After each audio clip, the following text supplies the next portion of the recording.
Kampung Kubang Palas yang letaknya dalam daerah Kota Kubang Labu, Wakaf Baharu Kelantan adalah sebuah tempat yang agak panas, keras dan sering mengusik. Kampung ini pada masa dulu yang berjiran dengan Kampung Padang Tokku dalam daerah yang sama adalah sebuah tempat persinggahan dan kawasan istana di zaman Kesultanan Raja Jembal. Akibat peperangan saudara di zaman lampau menyebabkan mayat yang bergempangan pada masa itu tidak diurus dengan sempurna. Sebagai penyebab, beberapa kejadian jelmaan lembaga yang tidak berkepala sering mundar-mandir pada waktu malam. Perempuan berjalan seorang diri di tengah malam, suara bayi misteri sedang menangis, jelmaan ular besar, lembaga sedang merempit dengan motosikalnya dan sebagainya sering dilihat oleh orang ramai yang lalu lalang di laluan berkenaan. Walaupun kejadian tersebut telah lama berlalu, namun makhluk halus tidak mengenal zaman kerana mereka akan muncul di mana-mana tempat. Di situ ada manusia, di situ jugalah tempatnya. Jika manusia mempunyai alam dan dunianya, maka makhluk halus mempunyai alam dan dunianya, bahkan mereka sebenarnya berkongsi alam dengan manusia. Hanya manusia tertentu yang dapat melihat jelmaan makhluk halus tersebut. Sejak peristiwa penemuan makhluk halus oleh beberapa penduduk kampung terbabit menyebabkan keadaan pada waktu malam di kampung berkenaan menjadi lengang.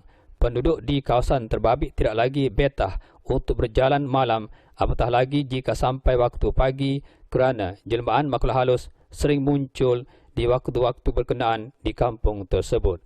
Salah seorang mangsa yang seringkali melihat jelmaan makhluk halus di kawasan terbabit yang sempat ditemui CRTV pada malam 10 April tahun 2012 dulu, Muhammad Kamarul Bahrin Ibrahim berkata, jelmaan makhluk halus bukan sahaja berlaku di kawasan-kawasan berkenaan, namun di rumahnya sendiri pernah beberapa kali berlaku kejadian yang menyeramkan bulu ramanya setiap kali kejadian itu berlaku. Beliau yang membawa penulis ke tempat kejadian memang berasa seram kerana pernah bertembung dengan makhluk yang dimaksudkan sebelum ini. Menurutnya, 3 hari yang lalu rumahnya telah dimasuki seekor ular sawah batik yang agak besar berwarna hitam pekat. Beliau yang agak terkejut dengan bentuk fizikal ular tersebut yang agak luar biasa tidak dapat berbuat apa-apa, tetapi sekadar membiarkan ular tersebut menyusur masuk, kemudiannya keluar dari rumahnya lalu gaib. Bahkan di kawasan belakang rumahnya beberapa kali berlaku kejadian yang menakutkan, tetapi beliau tidak melayaninya kerana setahunya hal terbabit sememangnya permainan makhluk halus. Apabila ditanya apakah tempat yang dimasukkan di belakang rumahnya, beliau menjelaskan kawasan itu adalah perkampungan makhluk halus. Katanya, banyak tempat di kawasan rumah beliau ini menjadi laluan dan persinggahan makhluk halus. Contohnya sebatang lorong sebelah kanan rumah ini, beliau sering melihat seorang tua sedang berdiri betul-betul di tengah lorong. Bahkan kadang-kadang makhluk halus itu melalui lorong terbabit terus menuju ke arah rumah ini lalu gaib di hujungnya. Tambahnya, beberapa malam sebelum ini beliau dan beberapa penduduk kampung berkenaan sering mendengar suara misteri seperti bayi sedang menangis di sebatang lorong laluan penduduk kampung terbabit. Apabila dilihat, memang tidak kelihatan makhluk halus terbabit, namun tangisan bayi yang dimasukkan semakin jelas apabila hari semakin larut. Penulis kemudiannya dibawa oleh Kamal ke sebatang lorong Ustaz Taib di hadapan kediaman rumah Ustaz tersebut, iaitu seorang imam sebuah surau di kampung berkenaan. Ramai penduduk yang melalui jalan utama di kampung berkenaan yang pernah terserempak dengan lembaga tanpa kepala yang sering mundar-mandir di kampung berkenaan. Paling menyeramkan, Ustaz Taib sendiri pernah menegur lembaga tanpa kepala itu. Sangkanya manusia betul. Ustaz Taib berkata beliau bagaikan nak pengsan melihat lembaga tersebut. Muhammad Kamarul Bahari juga memberitahu sebatang lorong sempit di kampung terbabit sering menjadi tempat makhluk halus menjelma di kawasan tersebut. Tempat yang dimasukkan ialah di bawah pohon rimbun, di mana pohon berkenaan mempunyai beberapa kuntum bunga.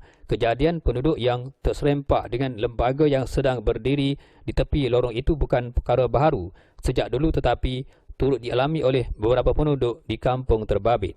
Lorong yang dimasukkan itu kini menjadi lengang setiap kali malam menjelma kerana penduduk di kawasan itu bimbang bertembung dengan makhluk halus itu jika masih keluar malam lagi.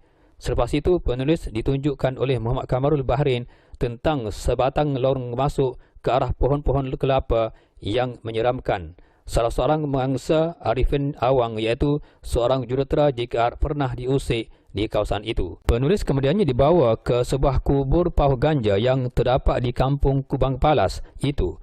Beberapa kejadian yang menakutkan pernah terjadi sebelum ini apabila seorang suri rumah yang melalui kawasan berkenaan untuk mengambil anaknya di sekolah turut ditumpang oleh langsuir.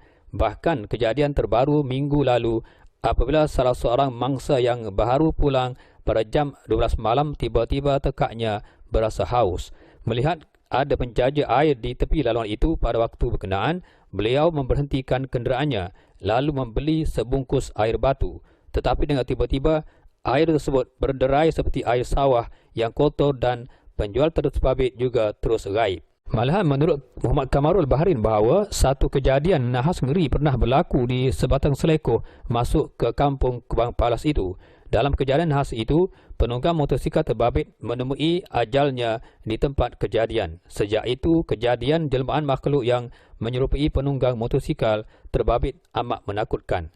Justru amat jelas makhluk halus boleh menjelma dalam pelbagai bentuk untuk tujuan mengusik dan mengganggu manusia. Bagi manusia yang pernah terserempak dan melihatnya pasti tidak akan berharap untuk melihatnya buat kali kedua.